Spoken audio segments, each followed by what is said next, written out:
Alter Radio, l'IFE. C'était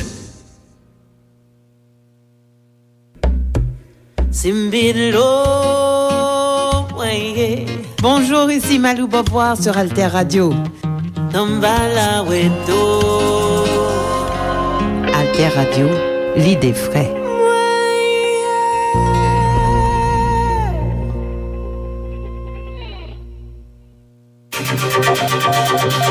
La plateforme Alter Press Alter Radio, leader de l'information utile et de la diffusion des idées en Haïti. Alter Press depuis 2001, pionnière de l'information en ligne. Alter Radio depuis 2015, pionnière de l'information web radio en ligne. Alterpress.org, alterradio.org. Sur les ondes 106.1 FM à Port-au-Prince.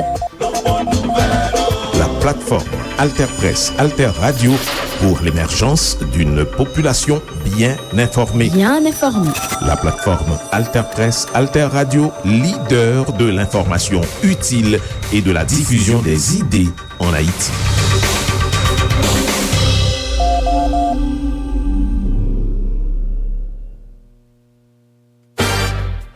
Alter Radio, l'idée vraie. Alter Radio, la radio autrement. Belle salutation pour nous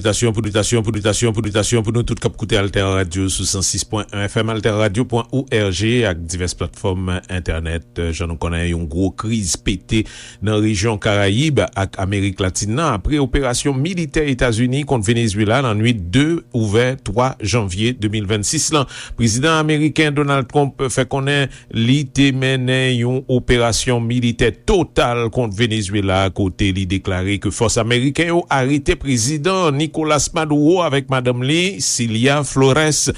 Trump présenté opération comme une action contre trafic drogue et terrorisme. Et puis, il dit que force américaine t'est mobilisée sous terre dans la mer dans les airs pour exécuter opération en main gouvernement vénézuélien à travers vice-président Delcy Rodriguez dénoncé action ça comme une agression sans pareil. Rodriguez fait connaître Maduro toujours c'est seul président pays et puis il demandé libération immédiate Madame Litou. Il a ajouté que objectif opération c'est changer régime nan et puis prendre contrôle ressources naturelles au Venezuela, particulièrement question pétrole, toute force militaire, milice et organisation sécurité civile activée pour défendre pays pendant population prend la rue en faveur protection souveraineté nationale.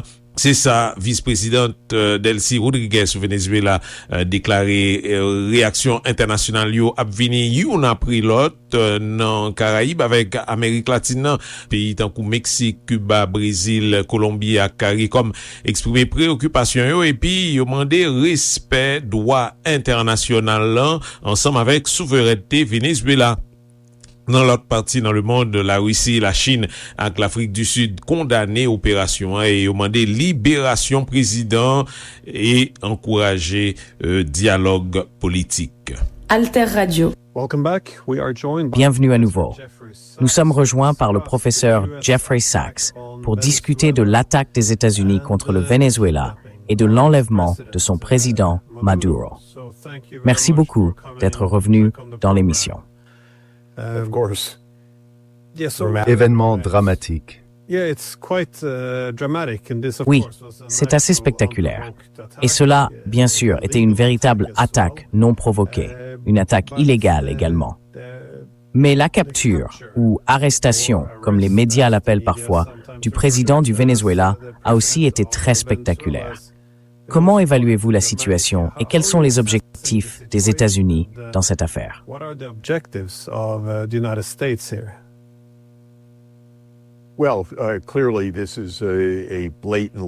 Eh bien, il est clair qu'il s'agit d'un acte manifestement illégal, mais c'est l'un d'une longue série d'actions américaines manifestement illégales.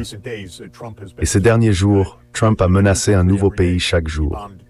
Il a bombardé le Nigeria la semaine dernière.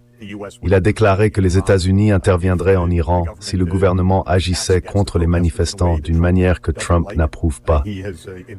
Il a envahi le Venezuela. Tout récemment, il a créé un envoyé spécial pour le Groenland, déclarant que le Groenland serait à nous. C'est donc une menace contre l'Europe, ce que bien sûr l'Europe n'admet même pas ni ne reconnaît, car elle est tellement passive par rapport aux États-Unis. Nous ne vivons pas dans un ordre constitutionnel aux États-Unis. Nous vivons dans un ordre dirigé par un État militaire. Nous n'obéissons pas à la Constitution américaine. Tout se fait par décret exécutif.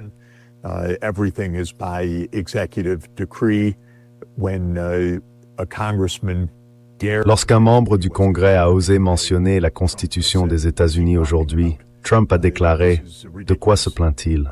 C'est ridicule ». En réalité, ce que Trump a fait, c'est révéler que nous sommes à la fin de l'état de droit constitutionnel aux États-Unis. Ce qu'il adviendra d'un régime fondé sur la brutalité reste à voir. Mais à mon avis, cela rend le monde extrêmement dangereux. Bien sûr, nous sommes loin d'en avoir fini avec l'histoire du Venezuela lui-même. Ils ont arrêté un président, mais ce n'est pas la fin du Venezuela.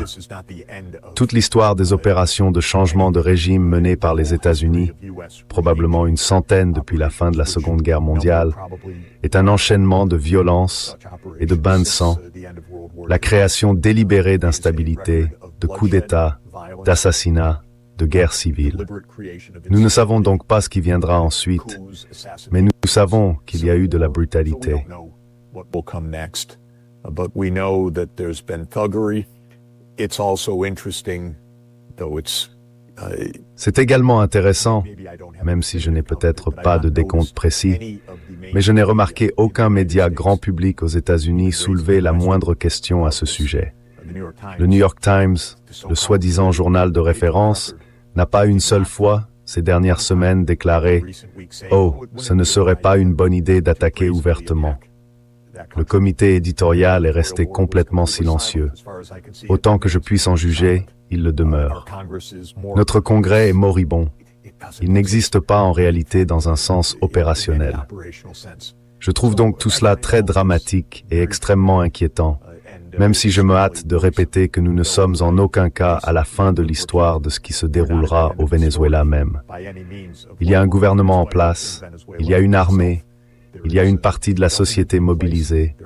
Il y a beaucoup d'armes en circulation. Ce n'est pas une prise de contrôle simple et fluide par les États-Unis, aussi convaincu que puisse l'être Donald Trump.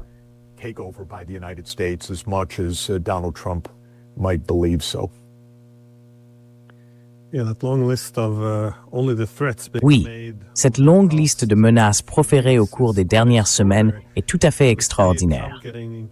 On voit Trump devenir de plus en plus déséquilibré, non seulement sur le plan intérieur, mais aussi à l'international. Les Européens, les dirigeants de l'Europe, ont, comme on pouvait s'y attendre, montré leur obéissance et offert leur soutien, affirmant clairement qu'ils considèrent Maduro comme illégitime et qu'ils veulent appuyer la position américaine sur ce point. Mais qu'est-ce que ça signifie pour l'Amérique latine? Car dans la stratégie de sécurité nationale des États-Unis, il est clairement indiqué que cette région est plus ou moins considérée comme l'arrière-cour de l'Amérique et que Washington veut en écarter les autres grandes puissances afin de régner sans partage. Est-ce un avertissement sur ce qui pourrait se produire dans d'autres parties de l'Amérique latine également? In other places in Latin America as well? Well, first, let me say a word about Europe. Eh bien, tout d'abord, permettez-moi de dire un mot sur l'Europe. C'est un jour très triste pour votre pays, Glenn. Je pense qu'on peut rebaptiser le prix Nobel de la paix en prix Nobel de la guerre. Il a été attribué cette année à une personne qui a appelé exactement à ce qui s'est produit aujourd'hui, qui a appelé à une frappe militaire des États-Unis contre le Venezuela. Et cela s'est réalisé. C'est une tragédie pour les pays, les gouvernements et les institutions qui autrefois parlaient de droit international. La réaction européenne a été pathétique, absolument pathétique. Bien sûr, chaque dirigeant européen semble se soumettre aux États-Unis, être terrifié.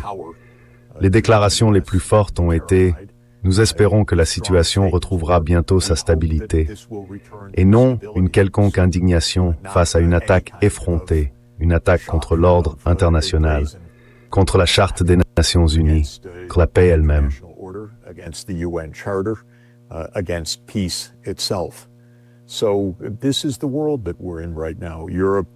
Voici donc le monde dans lequel nous vivons aujourd'hui.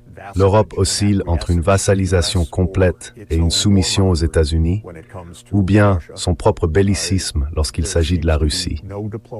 Il ne semble y avoir ni diplomatie, ni paix, ni attachement au multilatéralisme ou à la Charte des Nations Unies. On ne le voit nulle part.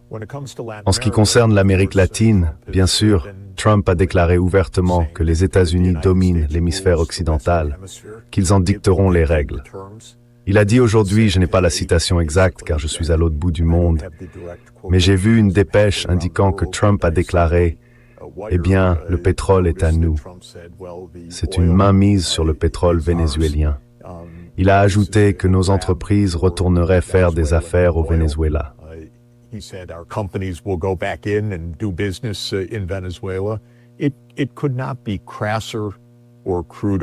Cela ne pourrait pas être plus grossier ni plus vulgaire. Et nous avons déjà connu ce genre de monde. Nous avons connu un monde d'un impérialisme pur et dur, qui n'était en rien tempéré ni limité par le droit international. Et cela a conduit à 2 guerres mondiales. Une perte de vies humaines inconcevable, inimaginable. Nous avons donc déjà été dans une telle situation. Cependant, nous n'avons jamais connu un tel degré d'anarchie à l'ère nucléaire. Et je trouve cela extrêmement inquiétant. Avoir un président des États-Unis déséquilibré, indiscipliné, grossier, totalement hors la loi, totalement irrespectueux de toute norme, et ne voir en Europe aucun contrepoids, pas une voix pour la décence ou pour le droit international.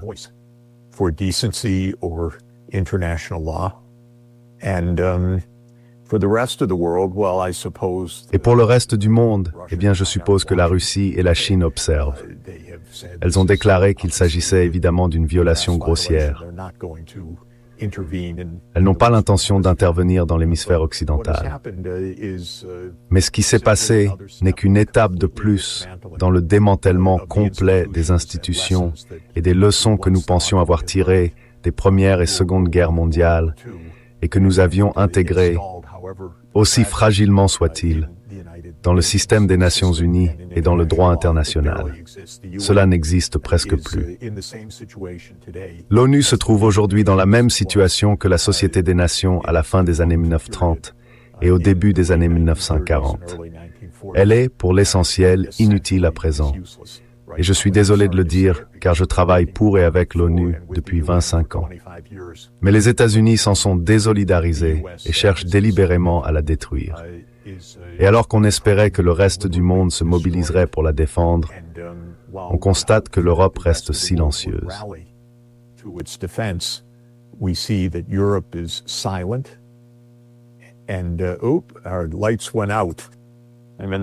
Et oups, nos lumières se sont éteintes. Je suis dans l'Himalaya en ce moment, mais je ne vois pas. Ce qu'il faut maintenant, c'est que le reste du monde se rallie à la cause, car on ne peut pas laisser passer cela. Peut-être qu'il ne faut pas s'attendre à cela dans les premières heures, et peut-être que d'autres suivront. Mais c'est une période très très inquiétante. Les États-Unis cherchent délibérément à déchirer toute apparence ou tout vestige de droit international. Je ne sais pas ce que l'Europe en pensera lorsque les États-Unis envahiront le Groenland, mais ne soyez pas surpris quand cela arrivera. Trump l'a annoncé, il l'a répété encore et encore, et il est très très probable que cela se produise. Un jour, Trump dira que nous sommes en situation d'urgence nationale et le Groenland sera occupé. Et alors, probablement, l'Europe dira « Oh merci, merci États-Unis, cela aurait pu être pire ». Voilà où nous en sommes aujourd'hui. Des principes, qui en a besoin?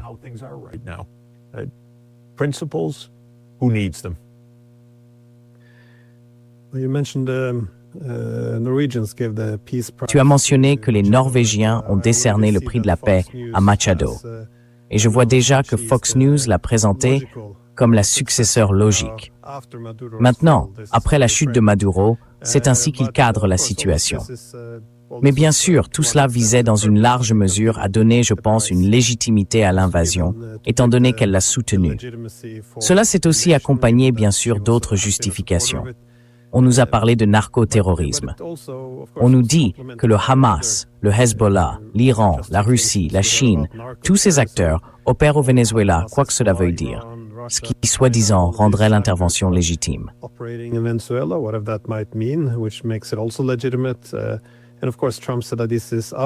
Et bien sûr, Trump a déclaré « C'est notre pétrole et nous le voulons en retour ». Il y a donc toutes sortes de justifications, mais aucune n'est vraiment convaincante. Et en ce qui concerne la tentative d'imposer Machado, comme vous l'avez suggéré, il ne semble pas que les États-Unis considèrent que la partie soit terminée. L'idée qu'ils puissent simplement kidnapper Maduro et que Washington puisse ensuite nommer un nouveau dirigeant, cela ne semble pas fonctionner ainsi. Selon vous, quelle est la probabilité que les États-Unis parviennent réellement à renverser le gouvernement vénézuélien maintenant que le président a été capturé?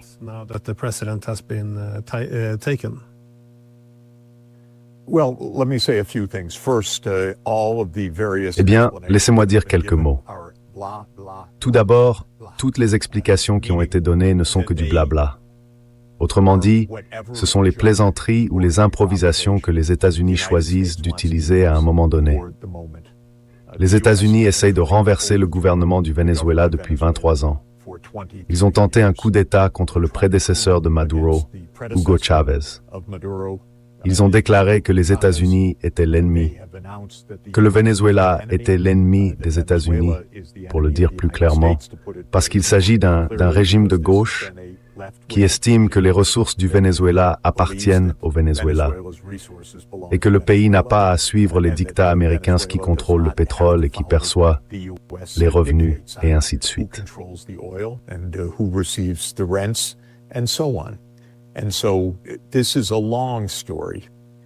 C'est donc une longue histoire et il est très important de la comprendre.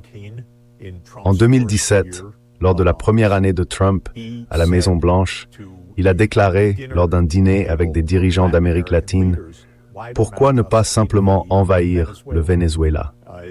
2 de ces dirigeants l'en ont dissuadé. J'ai entendu ce récit de la part de 2 présidents qui étaient présents, indépendamment l'un de l'autre. L'idée d'une invasion du Venezuela par Trump se prépare depuis 8 ans.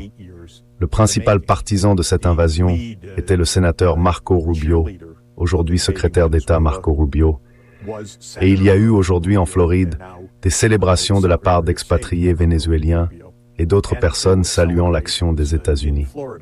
Qu'est-ce que cela signifie? C'est en partie une question de politique intérieure américaine, car la Floride est un État clé. Mais ça montre aussi qu'il s'agit d'un projet de longue haleine.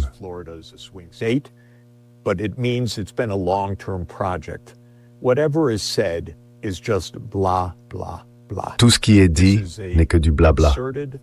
Il s'agit d'une tentative concertée et à long terme de renverser le gouvernement du Venezuela. Je pense qu'il serait bon que les gens comprennent comment fonctionne la politique étrangère des États-Unis. Elle agit sur le long terme et raconte les mensonges, les histoires ou les récits qu'elle veut à tout moment pour maintenir cet objectif à long terme. Dans le cas de l'Ukraine, c'était un projet de 30 ans visant à intégrer l'Ukraine dans l'orbite militaire américaine, remontant au début des années 1990. Dans le cas du Venezuela, cela fait plus de 20 ans que cela dure. Et dans le cas de la Syrie, où Bachar el-Assad a été pris pour cible l'année dernière, il s'agissait d'un effort de 13 ans mené par la CIA et l'État profond américain.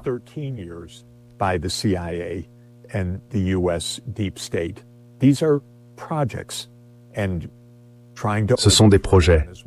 Et tenter de renverser le Venezuela, qui se trouve justement posséder les plus grandes réserves de pétrole au monde, plus importantes que celles de l'Arabie Saoudite, bien qu'elles soient plus coûteuses à exploiter car il s'agit de pétrole lourd, mais tout de même les plus grandes réserves mondiales.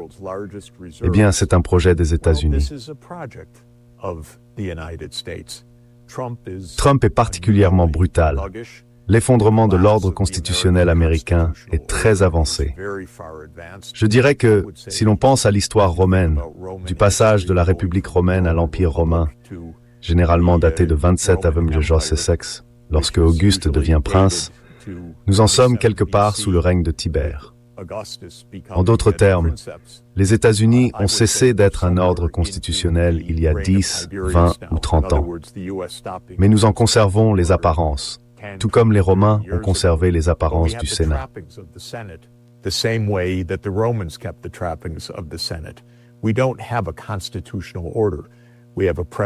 Nous n'avons plus d'ordre constitutionnel. Nous avons un président qui s'enrichit, lui et ses amis, et personne ne dit un mot. Nous avons un président qui gouverne par décret exécutif. Personne ne dit un mot. Nous avons un président qui part en guerre contre l'Iran, complice à Gaza, attaquant le Venezuela ou bombardant le Nigeria, et pourtant personne ne dit un mot. Nous vivons dans un ordre post-constitutionnel aux États-Unis. C'est vraiment notre situation. Elle est assez dramatique. Le monde ne devrait pas rester spectateur s'il tire la moindre leçon de l'histoire. C'est une période extraordinairement dangereuse.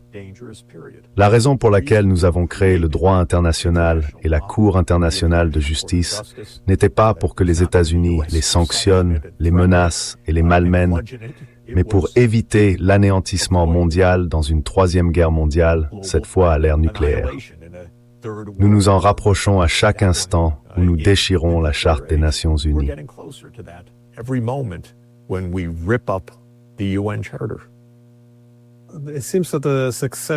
Eh bien, il semble que le succès de l'attaque américaine contre le Venezuela dépendra dans une large mesure de la rapidité avec laquelle ils pourront agir. S'ils parviennent à renverser le gouvernement et à terminer l'opération d'ici la fin du week-end, ce serait une cible facile. Nous sommes intervenus, nous avons montré notre force et maintenant nous avons tout leur pétrole. Mais si cela s'éternise, cela pourrait devenir très problématique. Comment voyez-vous l'impact de cela sur la base de Donald Trump? Car il semble que les partisans de l'America First soient déjà assez divisés. Ceux qui partagent les idées de Tucker Carlson considèrent cela comme une violation du mandat de Trump, de ce pourquoi ils ont voté.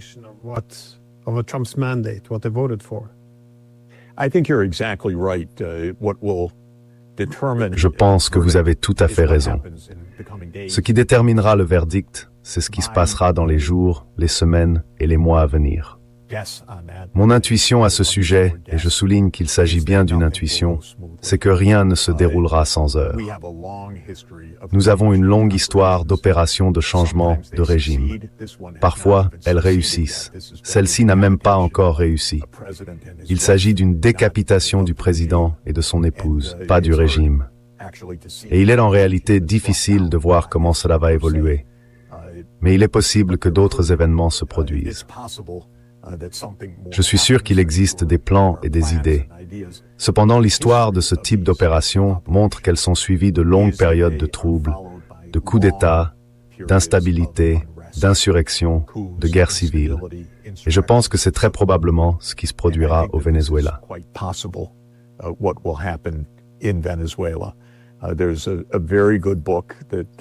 Il existe un excellent livre que toute personne souhaitant comprendre la politique étrangère américaine devrait lire, intitulé Covert Regime Change de Lindsay O'Rourke, qui fut doctorante de John Mearsheimer et a rédigé sa thèse sur les 64 opérations secrètes de changement de régime menées entre 1947 et 1989. D'ailleurs, changement de régime secret est un peu un oxymore. Quand le régime est changé, on sait qui en est responsable. Ce que secret signifie, c'est que les États-Unis mentent à ce sujet. Non pas qu'on ignore qui l'a fait, mais que les États-Unis mentent à ce propos. On pourrait donc dire qu'il y a eu 64 opérations de changement de régime au cours desquelles les États-Unis ont menti. Elles documentent ensuite ce qui s'est passé. Beaucoup de ces opérations n'ont pas réussi à provoquer un changement de régime. Peut-être ont-elles assassiné un dirigeant, mais sans changer le régime.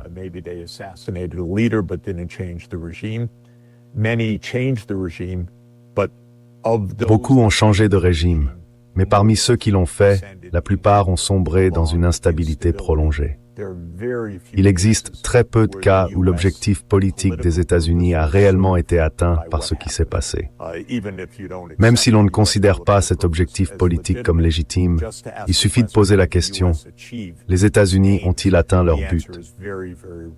La réponse est très, très rarement. Et je pense que dans le cas du Venezuela, il serait très improbable que les États-Unis y parviennent. Même, et je n'accepte pas ces objectifs, mais même si l'on acceptait l'idée d'un changement de régime, penser que cela mènerait à une démocratie pro-américaine dans laquelle Chevron et ExxonMobil prospéreraient, eh bien, c'est l'objectif de Trump. Mais je pense qu'il est peu probable qu'il se réalise.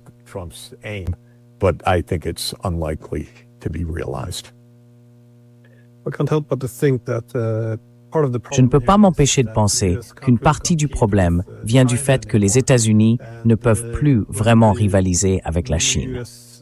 Lorsque la nouvelle stratégie de sécurité nationale américaine cherche essentiellement à rétablir une version impérialiste du doctrinaire Monroe, il est clair que cela vise cette préoccupation. La Chine est le principal partenaire commercial de la plupart, sinon de l'ensemble, de l'Amérique latine. Alors, comment pensez-vous que les différents dirigeants mondiaux vont réagir? Je sais que les Chinois et les Russes en particulier ont publié des condamnations très fermes, mais voyez-vous la situation évoluer dans une direction dangereuse?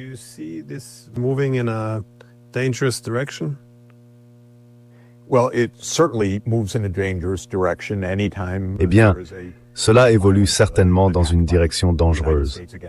Chaque fois que les États-Unis mènent une attaque violente contre un autre pays, cela peut avoir de nombreux effets de ricochet profonds.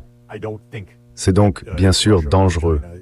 Je ne pense pas que la Russie ou la Chine, comme vous l'avez justement dit, interviendront directement ou défieront militairement les États-Unis. Bien qu'à mon avis, elles le condamneront fermement du point de vue de la Charte des Nations Unies. Si cela s'accompagne ensuite de violences au Venezuela et d'une attaque d'Israël contre l'Iran, alors nous nous dirigeons vraiment vers une explosion et une catastrophe potentielle. L'Iran, bien sûr, serait bien plus vulnérable et déstabilisant que cette attaque contre le Venezuela, qui est déjà suffisamment grave.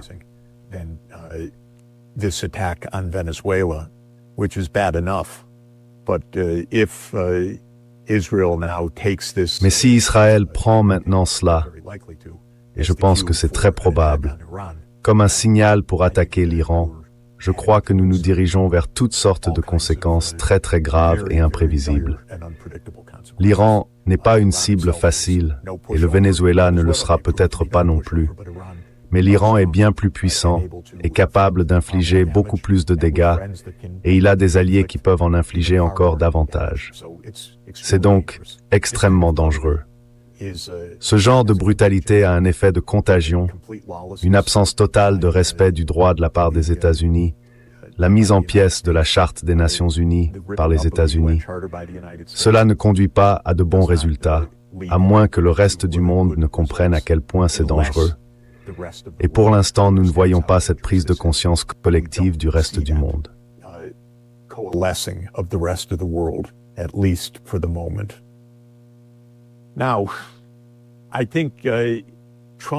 Je pense que Trump a peut-être l'idée que les Amériques nous appartiennent, que le Moyen-Orient est à nous, que l'Afrique ne nous intéresse pas.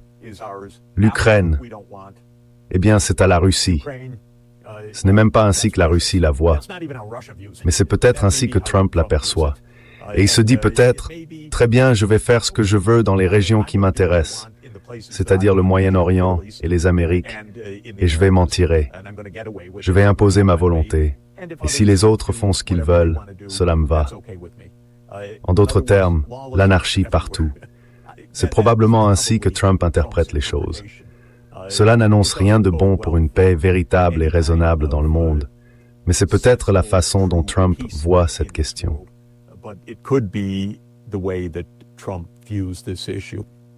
Professeur Jeffrey Sachs.